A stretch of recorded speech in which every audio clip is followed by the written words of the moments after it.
not just listening as a background, the kind of chemicals that start to move through your listening body like a meditation. even are much more tonic-oriented than toxic-oriented. Frequency plus intent equals healing.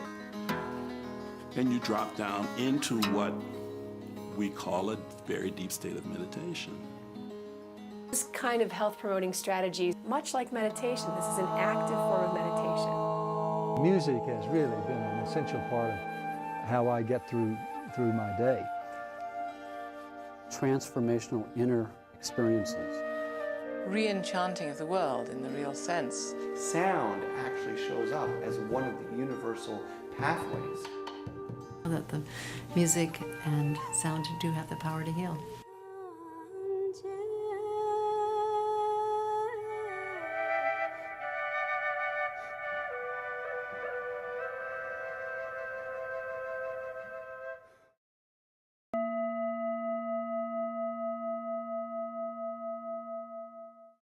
So if you'd like to introduce yourselves. Yes, I'd like to introduce you to Rickie Byars of Beckwith. She's the Director of Music and Arts at the Agape International Spiritual Center, prolific composer, writer, singer, and has the ability to really release a tremendous amount of what individuals call healing energy through her song, through her voice, through her message.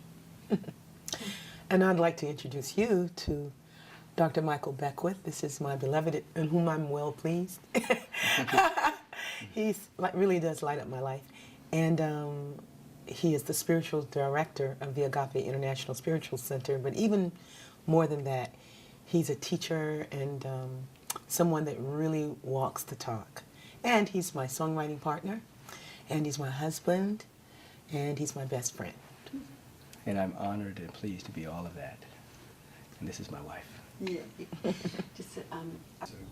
We were talking earlier about some experiences you've had with your music and your words carrying some healing energy. So perhaps you could describe some of those situations to us. We have a number of cases where that was true. There was a woman in Dayton, Ohio, a spiritual practitioner, who was working with an individual with brain cancer. And the family had come earlier that day to say goodbye to her. She was a mother. And when she left, the practitioner placed on repeat one of Rickie's CDs. The CD was entitled, "I Found a Deeper Love," and just put it on repeat. And the lady listened to it just over and over again, you know, for a long period of time. And she'd been in a coma. She'd been in a coma. Mm-hmm. And she spontaneously woke up and went home. And she's still alive today, and that was years ago. That was a few years ago. The cancer disappeared. Mm-hmm. And the primary modality was prayer through the practitioner and listening to Rickie's music over and over and over again while she was in a coma. Mm-hmm. And she had a spontaneous remission and has not gone back to the hospital since. Mm-hmm. So that's just one case. Mm-hmm. Recently, matter of fact, as recently as this past Sunday, a woman flew in from out of state to tell us about what she considered a miracle in her life. Her husband was in the hospital. He had been diagnosed with prostate cancer that had begun to spread, and he had diabetes, and he had another malady, but I don't remember what it was, but suffice it to say he was on tubes and laboring. And the doctor indicated that he was going to have some kind of surgery the next day, and the mother, his wife, asked him, the doctor, for 24 hours, just to be alone for 24 hours. And they consented. Within those 24 hours, they took a stack of Rickie CDs and a stack of my sermon tapes, and they alternated music, sermon, music, sermon, music, sermon for 24 hours. That's all they listened to. Mm-hmm. The next day, his PSA had dropped from 17 to .02. His body normalized, and he left the hospital in one day. Mm-hmm.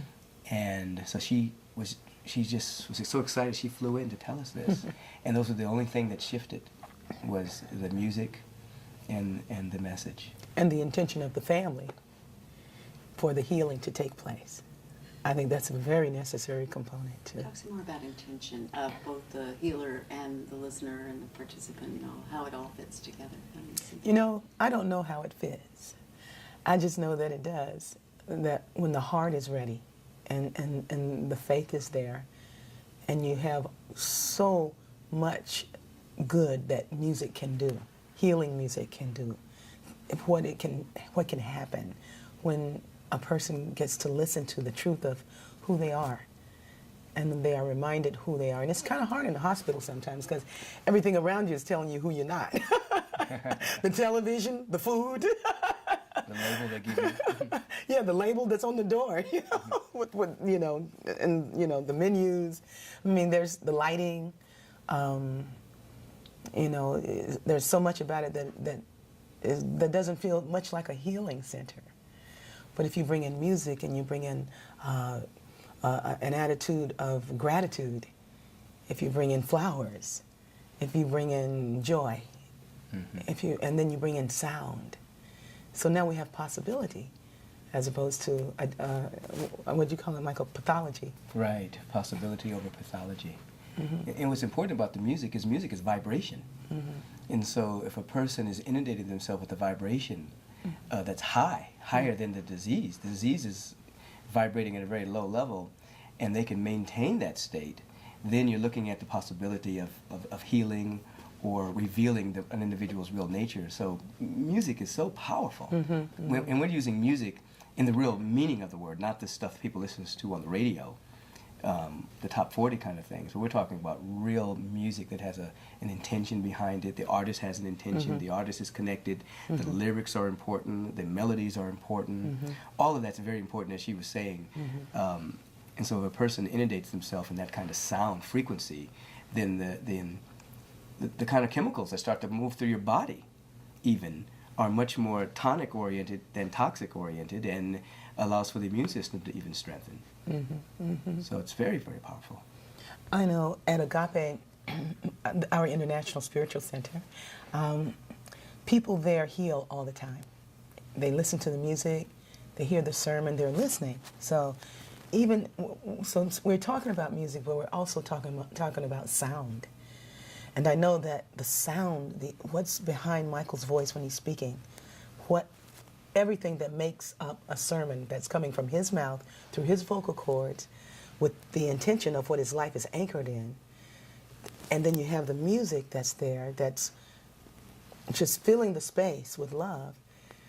People learn how to let go without having to learn. They are willing. They're sometimes ushered into a field that they didn't know where they were going to go there. They were going to church. They were going to their friend's church. And then the music starts and they start crying. I'm crying. I don't know why. This music's making me cry.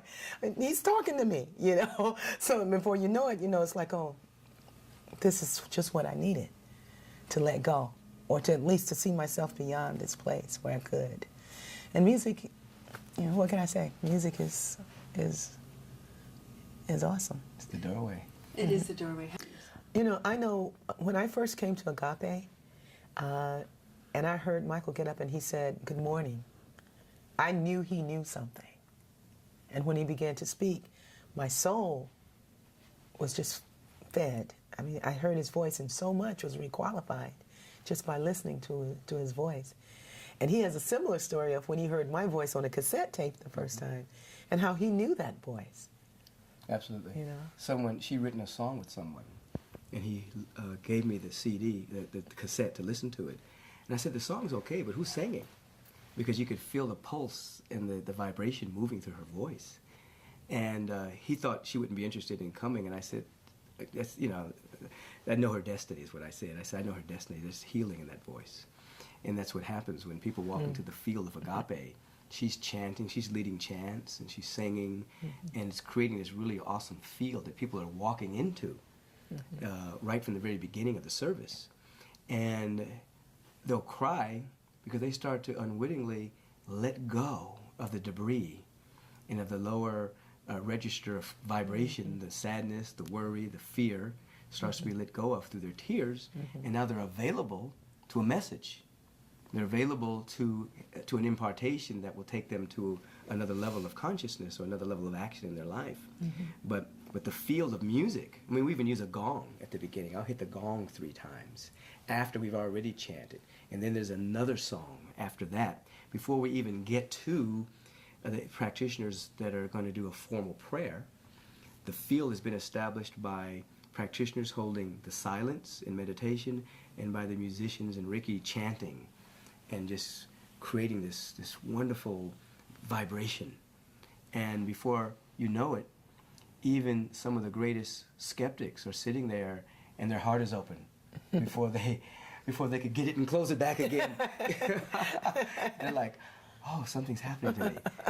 And it's too late. It's too late. Yeah. You got him. I'd be interested to hear you speak a bit about the multicultural aspect of your work and music, and of course we've been to Agape, and that was the most thrilling part for us to be in such a multicultural environment, and just in terms of sound and. Well, first I'd like to say that coming up in Charlotte, North Carolina, and Atlanta, Georgia, that was where I was raised as a child, the radio was so diverse. So you could hear a whole lot of different kinds of music, and even the school systems. Well, at that time, the school system that I was a part of was, well, all the school systems in the South were segregated at that time. And so the teachers were very intent on you knowing all kinds of music. So we would be singing Bach, we'd be singing Negro spirituals, that's what they were called, Negro spirituals, classics, and then we had the radio. So there was just so much that I heard that was diverse. I heard the Beatles, I heard James Brown, I heard Bach, I heard old, Wade in the Waters, gospel. And then I went to a Catholic church, I heard Gregorian chant. I heard nuns, all black nuns, singing Gregorian chant. You should hear that. I mean, it was just like, so I had this wonderful opportunity. And then there was Sarah Vaughan and Nina Simone and Curtis Mayfield. I mean, just the field of music was awesome. Just so much. And so having all that, because all that's going into this little Rickie. Little Rickie is getting all of that, and I'm loving it. And the thing that my soul came to do is responding to its chord, and mine are more into the minor sevenths and major sevenths. And so I was just listening to all this music growing up. So when I began to write and define what I saw through what I heard, what was in my library of sound, what came out was not just one type of song. And fortunately, against my wishes, I had great time to develop as a songwriter. And so I didn't get to Agape until later in life. And that's when I began to really write. And so the songs that were coming for me were songs that I was getting in dreams, songs that I would dream of, songs that Michael would come through with a line of a song, something that just kept recurring in his head. And just the whole relationship of writing with somebody else as opposed to writing by myself, and having the full freedom to discover what was trying to emerge through the song as the song was and still is a very fascinating adventure. So our catalog of songs is so wide. I mean, it's just, what I'm saying is like, not the catalog. The catalog is a diverse style. Mm-hmm. You know what I'm saying? It's a diverse style. Yeah. It's like if you came to a concert of the Agape International Choir, which is 150 plus voices singing, you'd hear songs that just don't sound like one style of music. It's not like a gospel choir. The style, you're going to get so much. So when you have a choir or you have a music in a church or a spiritual community that it's not just one thing, but it resonates on a lot of different levels. People come from all over the world, and it reminds them of a whole lot of things. So an African's there, somebody from Iraq is there, from Iran, Asian, whatever, because the sound is not coming from one way. It's just coming from the vibration of the spirit, that recognizes itself. And so I believe that because music is diverse, that it helps all kinds of people to come into our sanctuary and feel comfortable. Mm-hmm. Yeah, she has a facility that allows her to just catch music from the spheres, and so it's inspirational. I'm thinking about "Wake Thou That Sleepeth." I know. Yeah. I'm thinking about I had a revelation. I'm thinking about in the beginning, and this Om Shanti. There's so many songs, and none of them sound alike. They all have their own unique signature. Mm-hmm. that carries the vibration, the frequency of healing and inspiration, transformation. And it's being in it is one thing. When we actually put on a concert and then we can hear it through the ears of people who have never heard it before, it's fantastic because we hear it, we know it to a limited degree, but then actually seeing somebody new sit there and hear a whole concert of all kinds of different genres, singing all kinds of different genres about inspiration, about love, about healing, about harmony. It's very powerful. And the community itself reflects that kind of diversity that's in the universe. You have Asians, Latinos, white, black, Jewish, Africans. I remember in line one time, I was talking to a bunch of people who were waiting for me in line, and there was a number of people that I hugged, and all of them were born outside of the United States. So not only do we have a local diversity, but we have an international diversity. People from Iraq and Iran and Russia and Peru and Colombia and Mexico and Canada and Australia. So the whole world is in our sanctuary. And I think the music, as Rickie was saying, speaks to all those parts of the world and all of those parts of the heart that really allows a person to discover the power and the confidence that is within them. It's tremendous. It's amazing too, because that's what I received when I was at your church, that this diversity, it just feeds your soul, and this is what we yearn for. We don't want to be all blocked off into our little limited focus groups or even our families is, even our tribe, our particular tribe is limiting. So what a great planet we live on that we can have this diversity. So I really applaud you guys for. I think it's this next stage of our evolution, because we've gone from the tribal situation to an awareness of individuals who carried cosmic consciousness, Jesus and Buddha, Krishna, others. And so now that has to mirror community, where we realize we have a global perspective where everyone on the planet is our brother and sister, not just the person that has our same blood type or came from the same mother, but everyone who comes from Mother Earth is our brother or our sister. So that consciousness matches the cosmic awareness that we're all one. And partnership and collaboration now take the place of competition and rivalry, you see. And music is the harmonizing force or the harmonizing power that brings all that together. You put a bunch of people in a room that can't speak the same language, you put on a good song, they're all dancing together. Or give them all instruments. You give them all instruments and let them sing together or play together. You don't have to. You can just bypass the language, bypass the beliefs, bypass the national biases. Throw some good music or give them something to sing. Oneness, right there. That's very true. I was just thinking about how it all continues to go back to the spiritual practice,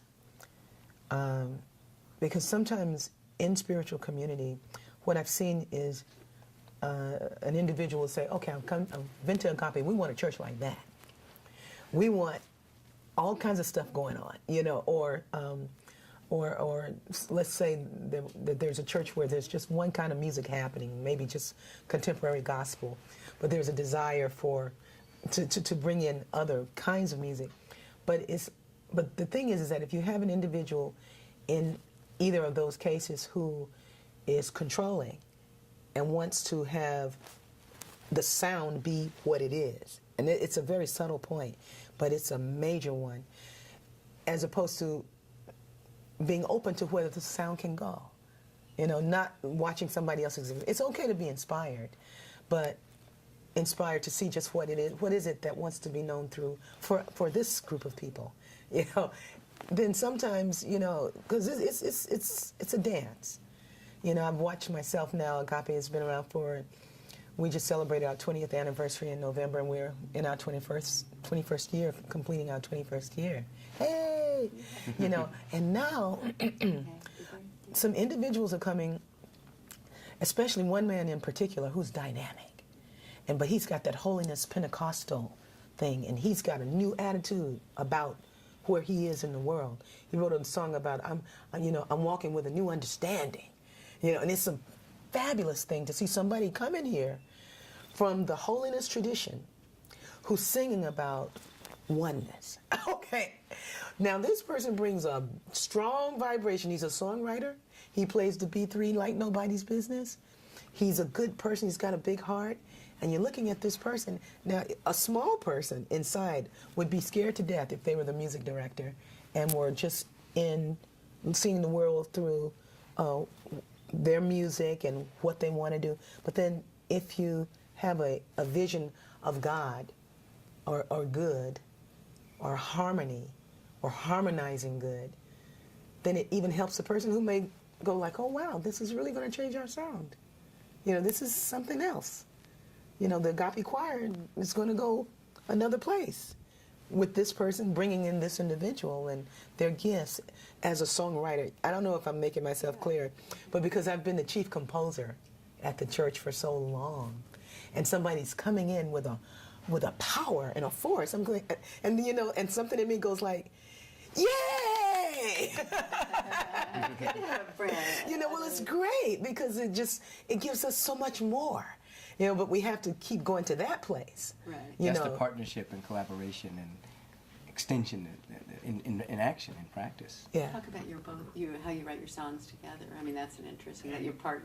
Just to share a little bit about your process, about your partnership, because we love the concept. Dean and I are partners. We've been together since 1968. Yeah. Wow. So we love the collaborative aspect, and it might be a challenge for some people. How does each person bring their own gifts to the common table, and how much greater that can be?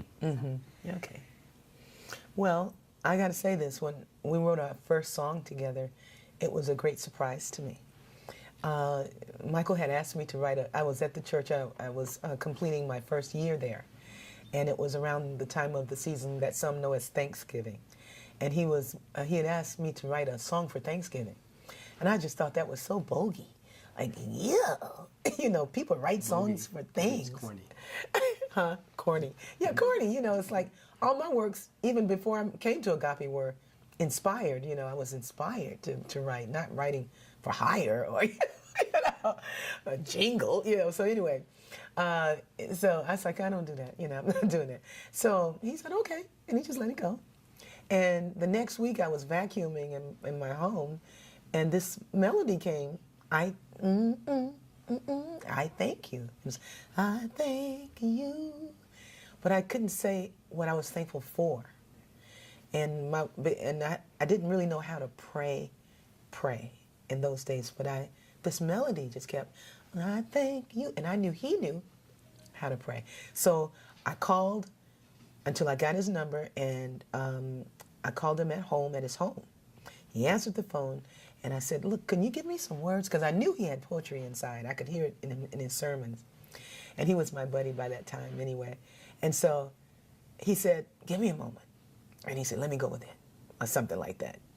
And then he said, I thank you for being so real and touching me and letting me see what a beautiful world this world is. And I thank you, and I'm just writing, I'm going like, this guy's got talent.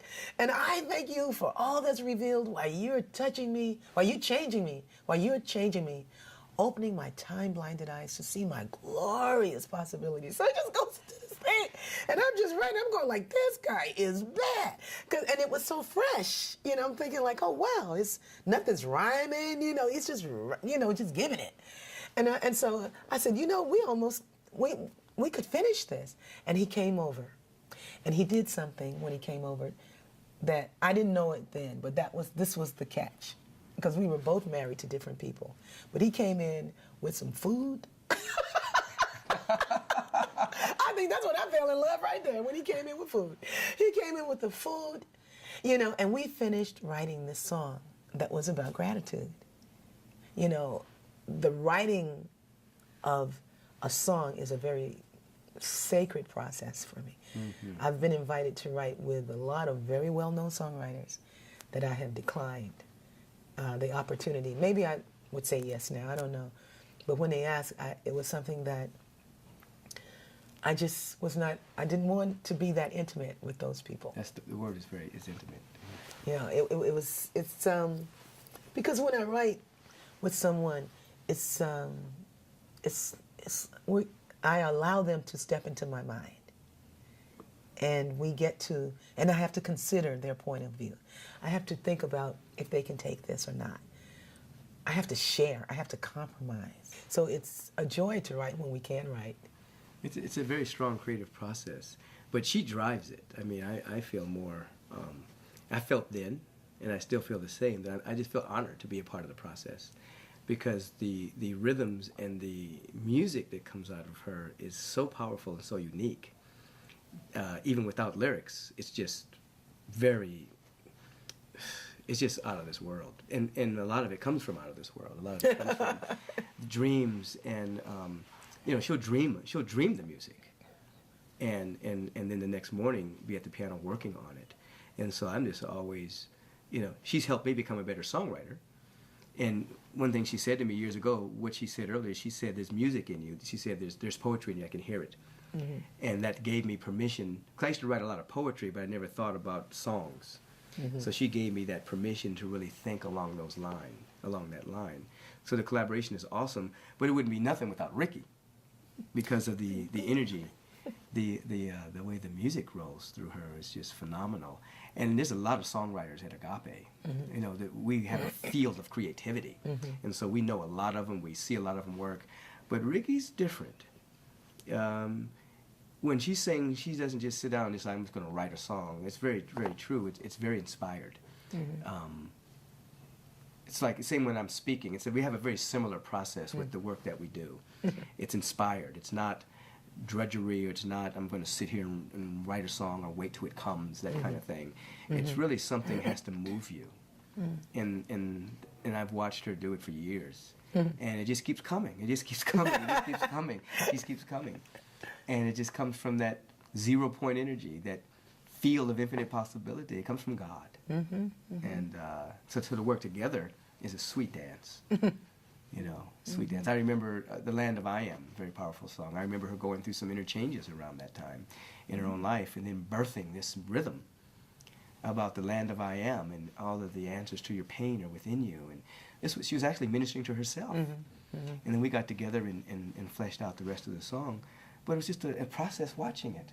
Now, I could say I've gotten used to it, but you really don't get used to that kind of thing. It's like you get used to it in the sense that it's there, but the process is always fresh. It's not like, oh, there goes another song coming out of her.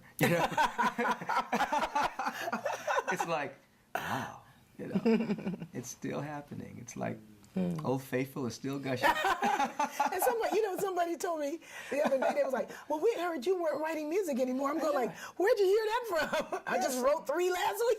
Somebody came up to us and said that. He says, understand, you're not writing music anymore. I said, what? So what you're talking about is the creative process, and that by opening yourself spiritually, you are becoming channels. Yes. So if you want to just talk about, that's what you're doing. Well, my journey to Agape, like when I met Michael, I met my teacher. So, and even though he's my husband, he's my best friend, he's my buddy, my lover, my boyfriend, he's my teacher. And Michael taught me how to love myself. He taught me how to love God and how to heal. When I met this person, there was a lot that I was carrying, and I wasn't even aware of how much I was carrying. I just knew that I was unhappy, but in my healing, the songs revealed the truth of who I was. And so I was a good student. I still am a good student, and I will go to my spiritual practice when I'm falling apart. Now, a better student just goes to their spiritual practice. That's why they call it practice. That's why they call it practice. And I do. When you're not falling apart. When you are falling apart, you can... you got some residual. But what I find is that, what I've found through the years, and it's still true today, is that the songs that come through, whether we're collaborating or whether they're songs that I write alone or that I write with somebody else, they're all about what I've discovered, what I know to be true, what wants to be known. Sometimes I don't even know, and I'm writing to know, But I know that if I can start, that the art will reveal what needs to shift in my heart so that I can heal through whatever it is that's facing me. And I think that is a very, one of the things that is most wonderful about life is that it's not this thing that is just even and you hit a plateau where you don't have any bumps or nothing. You just, you got the secret, and from now on, it's on cruise control. Like, it's not, like Michael says, and you living this life of where you're anti-bored until you die. But it's like life is full of opportunities to discover more art, more truth, more of the face of joy, of what is one.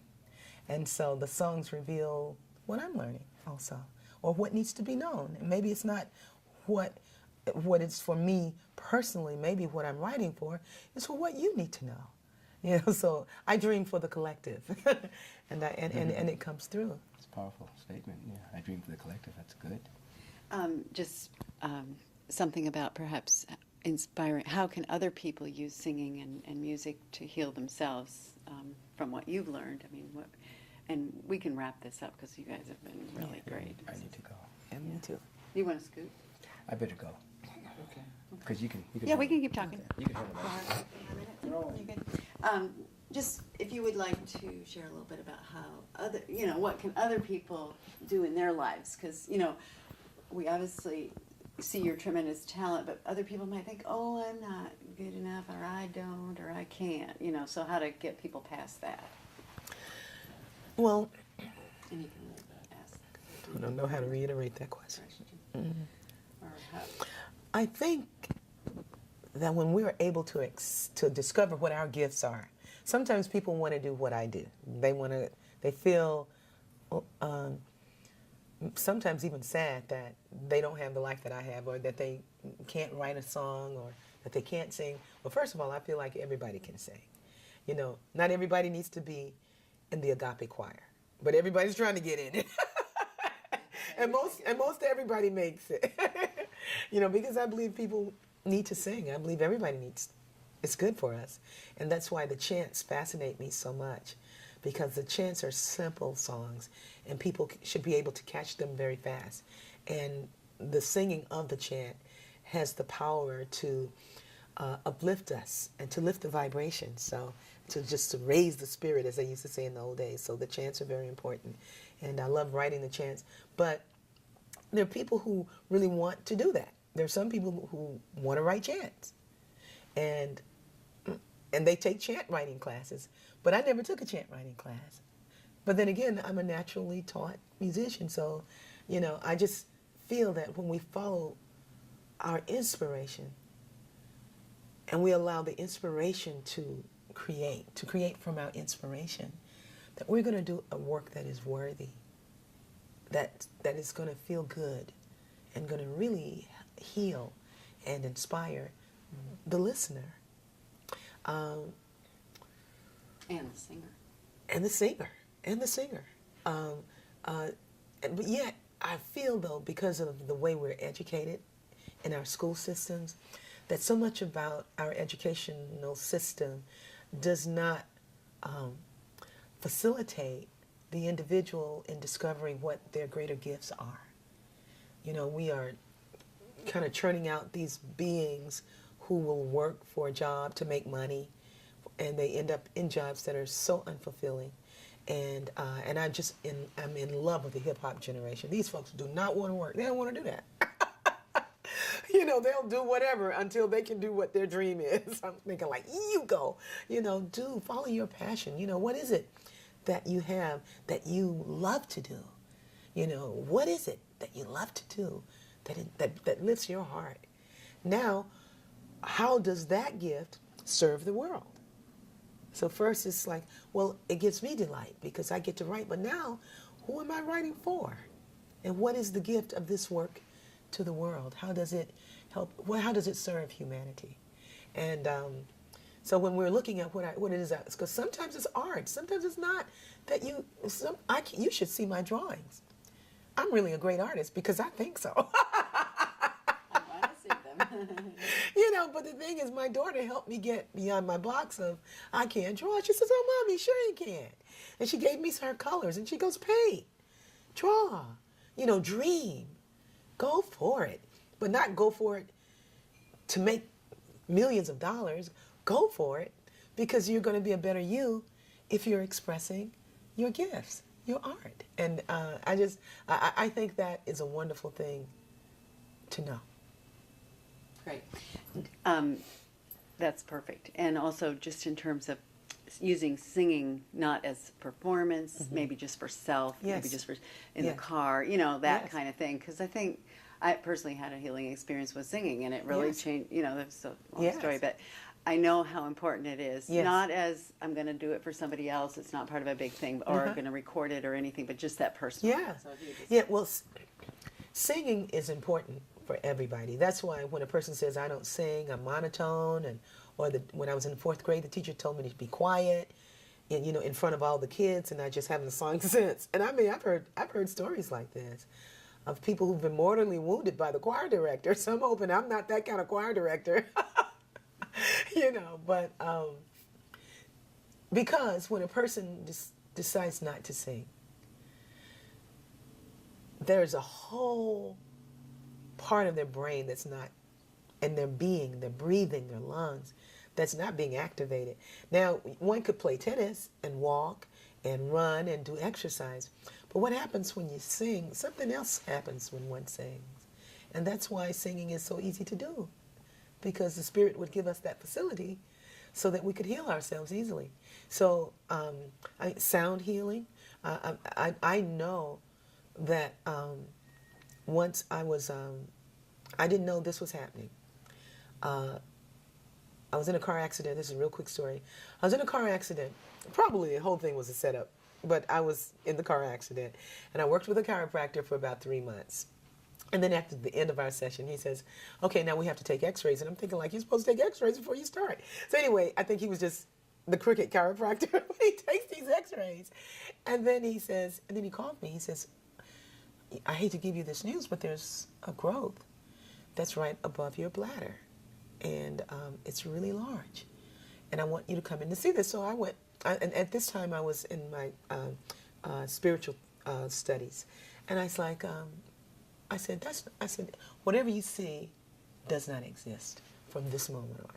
And I just went into denial. I went into denial, and I said, but I will come in for an x-ray.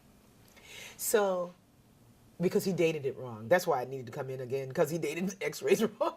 So that night, this coughing happened in my body, and I just started coughing, and I realized that the coughing was breaking down something in my body. It was shattering it. Just the cough, which is sound, So it's all sound. Sound is even beyond singing. Sound is sound. And then I started doing this thing called the bee's breath that I thought I'd made up, but then I found out that it's called the Brahmin's breath in India, and it's just a high nasal sound. It's like a like that, high pitch, resonant, very resonant field. And so, in the wee hours of the morning, to calm the coughing, I would go into this sound. 4 days later, I went for this new x-ray, and the man said, I don't believe this. I don't believe this is happening. So there was something that was there, but it wasn't solid anymore. And it was just a film. It was just a shadow of something that had a circular mass, and it had moved. And so he said, I don't believe this is happening. I said, yeah, in another few days, it'll disappear altogether. I'm out of here. And I haven't looked back. That was like about 15 years ago. But the interesting thing about that story is that I know that the sound had everything to do with what was going on. And then, of course, a high being told me there was a time when that belonged in your body because of your thought. That you were in so much pain and so unhappy that your body was building this mass around its disappointment. She says, but now your body is so full of light that all of that has gone to it's shattered into tiny pieces. It's gone. It's disappeared. And I think my song of life, my song of joy, my song of gratitude had everything to do with that. Now you ask a question about just regular singing, singing on the highway, singing in the shower, singing, check this one out, singing while you're cooking. Because if you sing while you're cooking, the food's going to taste better. Yeah, and there are scientific studies that show that if produce is being grown, but there are no birds around, that what's growing does not have as much nutritional content as produce that is grown where there are birds and where there are birds, where there are animals and creatures that have a song of life, which is interesting. It's very interesting. Yes, that is very interesting.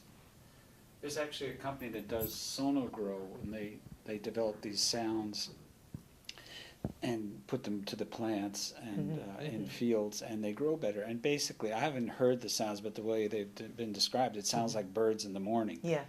And that makes totally, because the birds, as some native birds, philosophy, they're singing life into existence. Absolutely. I mean, it's like, I think sound, sometimes because we're human beings and sometimes we're so self-centered, human-centered, that we forget that sound and music begins with the birds early in the morning, you know, giving us that wake-up call, you know, and the crickets and, you know, and all the other things, and not the gardener.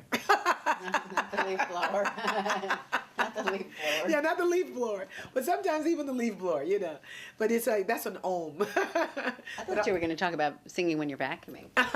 Singing when you're vacuuming. That's when I get my best songs. Not when I'm vacuuming, but when I'm sweeping and doing the very small things around the house. That's my sweetest meditation. That's when I capture so many melodies. Just when I'm cleaning and humming. And then I realize I'm humming something that I've never hummed before. Hey, look, that's a new song. Yeah. Do you find that, like, if you're feeling down, to sing helps? Oh, yeah, definitely. And when I'm feeling down, I put on my own record.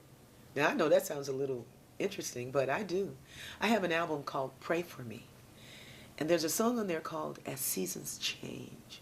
And it's a song that I wrote to kind of release my children, to let them go. I mean, my children are still in their early 20s. But there's a place where a mother has to understand that right now they need to go. And we need to have the trust that they're going to be okay, that they're going to find their way. Just like we did when we were 20. Oh my God. You know, and I wrote a song. My daughter, I called her, I says, I really am missing you right now. And she was in New York, I was in LA. And she says, yeah, but Mommy, you'll use that. She says, you'll write from it, create from it. Create from it. And I hung up the phone, and I was like, create from it. Create from it. So when I got home, I went to my piano, and it was about 9 at night. And it was a really interesting day for a parent, you know. And I went to the piano, and I tried to write this song about, great platitudes. I wanted to talk about wisdom and strength and, you know, and nothing came. It was like I wanted to write this song about truth, so I just wrote that I was having this issue trying to write this song. But one thing I know, that if I don't know what to do, I can just give a smile to somebody, or you know, or make a friend, or take a ride on the bus, do something I haven't done before, just to shift my way of being in the world. And that's what singing does. So when I need ministering to, I put that song on, or Pray For Me. That whole album, Pray For Me, very simple. It's just piano vocal. But I think piano vocal is really Rickie at her best, because it's the way the songs are born, you know. And that song just reminds me, and reminded me then, and still does, of what's the truth. It's like, these things pass. This is a season for this. And there was a season when you were a younger mother with these kids, and now they've grown up, you know, because they're not, and so to the whole musical component of that is a letting go, is a vibration of what it feels like to mourn, to let go. And so this song is actually a song that's written from grieving, but it's a song of victory still, you know. It's a song of, it's kind of both. It's like, well, I'm out of sorts, but I know that I can do this. This much I can do. And bless everything, because everything has a season. I feel we've really covered a lot. It's Well, great. good. And I wondered if you talked had for 2 any other... days. I hope I didn't talk too much. No, it's great. It's just perfect. I think between both of you, it's just going to be wonderful. And good. if you have any other stories or anything else you wanted to share, I want to honor your time. I think we probably, I mean, there's just, I can talk about music and sound all day. I mean, there's just so much of it. Maybe about fields, how sound creates a field of Okay. energy. Okay, I will. And I will tell you the example that I'll give. You know, when I was 3 years old, and younger, I remember those years very well. But early in the morning, I would be awakened by 3 creatures. And now I know that those 3 creatures were angels, but I didn't know they were angels. I just thought they were snap, crackle, and pop, kind of little cartoon characters. And they would appear on the windowsill. And they would wake me up, though, out of my sleep. It would be like, wake up, Rickie, wake up, wake up, wake up. Now, I'm in a room with other siblings that are asleep, but I'm the only one that hears this. And I get up and go to the windowsill, and they would just put on a whole show for me. This was every day. I would wake up early, and they would sing to me, and I would just delight in the sound of what they were creating there. And I didn't know it for a long time. I didn't find out till like a few months ago that was a gift. You know, to be able to hear music like I heard it, even at 3, and play it was a gift. I watched my 3-year-old granddaughter play it, and I'm going like, I see what she's playing.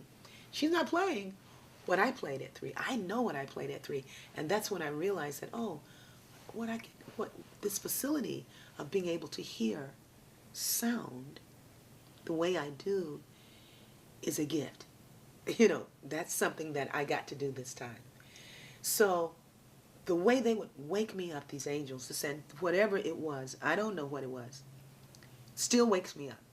But when I wake up, I don't see these things on the windowsill. I just get this vibration of music that wakes me from a dream. And it'll be there. I mean, sometimes whole songs will be there. You know, it'll be there, the whole chorus or the whole verse. And I hear and I just make my way to the piano. And it's there. And I begin to play it. And then the sound is birthed into the room. And what that does for me, I hit the microphone, what that does for me is awesome. It's like I get the feeling of life and a dream fulfilled. It's like that. It's like I'm fulfilling what I came to do. Now, when I get to present that to other people, and I watch them give back to me what happened to me when the song was coming through me, is the joy of my life. And if I was crying when I wrote the song, to watch them cry, you know, and so this whole magic and science, though, it's magical, it's mystical. It's mystical, the way it happens. You know, it's very natural because the birds do it, the bees do it, the animals sing all the time, the dogs, they all have their language. But the way we, as human beings, get to emit these beautiful sounds through our instruments and through our voices that can change a person's way of seeing things, that can help their heart to heal, to let go of something that no longer serves them, that can bring them joy. You know, it's a beautiful thing. And the last thing I want to say is that when you were making your, doing your spot downstairs, and you were playing, and your husband was playing the flute, and I just watched your way of being with him, and the way you played, and the way you related to each other. And I believe that is the healing power of your music. It's the lover in you, in the two of you, the way you love each other. It's what's really powerful. And sometimes people don't get that part. They think they can create without being a lover. But in order to do music that really inspires, somewhere in you, you better find that lover. And so I honor the lover in the both of you that produces the amazing music. It is that music. The love is the music. Thank you so much. And I honor the love in both of you and you individually and him individually, but the two of you together, I'm sure that is a big part of the attraction. And that, I think we that don't you all realize have. it because we do it.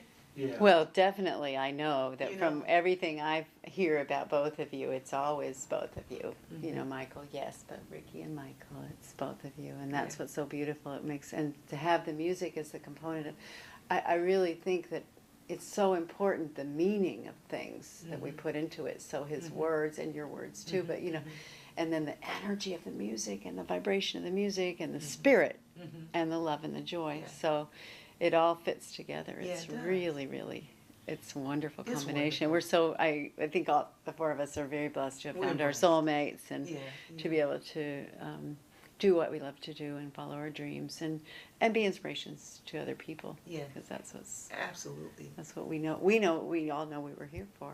That's we were right. born for. Yeah.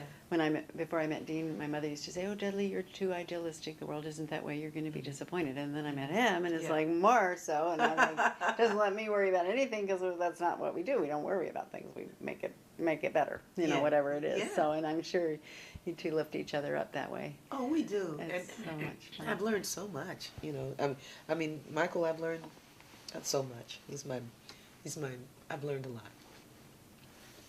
We can do that on your next DVD. Well, that might be fun. I'm just thinking of there's a number of people in the music business who are families, either they're brothers or they're, you know, husband, wife, or whatever. But you know that, and then you guys. I'm just thinking of people who do a business and a partnership together. Yeah. I think that would make a really interesting program because people struggle to get along anyway, but then to be able to work together. And it's a process. I mean, like I told somebody, it's like, you know, it's not that you arrive, especially with Michael and I, that I arrive at this place and then we got that part handled. No, You know, it's for me, because of the way I'm wired. The way I'm wired is, and when they say we can undo our wiring, I still deal with all those things, but they don't control me. And part of my wiring is that it's got to be all about me, that I've got to be the best in the class. You know, I got to have a straight A report card. You know, I lived with an aunt that was a little demanding, and I was away from my family, but it was by my choosing. So I must have needed to learn the lessons that I learned in that period of my life from 5 to 10 years old, that I would need to be in this situation in those very formative years of life, being inundated with a belief that you are only as good as you prove to be. Not that you're just good because that's who you are. You know, we love you because we love you. Go play. You're all right. No, you do this homework and you get an A and you do, you know. And so what happens is if you're not the big shot, then you begin to feel like, oh, you know. And it's like, and I, so with Michael, it's to watch him. And even my daughter, it's like on both sides. And my son, but my son is like me. We're the time release capsule. Michael and Georgia, they go like that, man. These are two geniuses on both sides. And on one side I have Michael, on the other side I have Georgia. And I'm thinking like, you know, this is a good time. Now you know you can handle this. Because all around you are people who achieve. They're smart. They're brilliant. And they support you. And they support you. You know, they support me. They're not trying to compete with you and be better than you. They're just who they are, They're just being who they great. are, being and great. You happen to also be great in the middle of it all. Yeah. Yeah. And so everybody's great in Well, the your hard- field of energy. Well, see, the hardest thing about that wiring is that the message that was sent is that you're not great. You know? So as you remember that, wait a minute, I think I'm doing all right.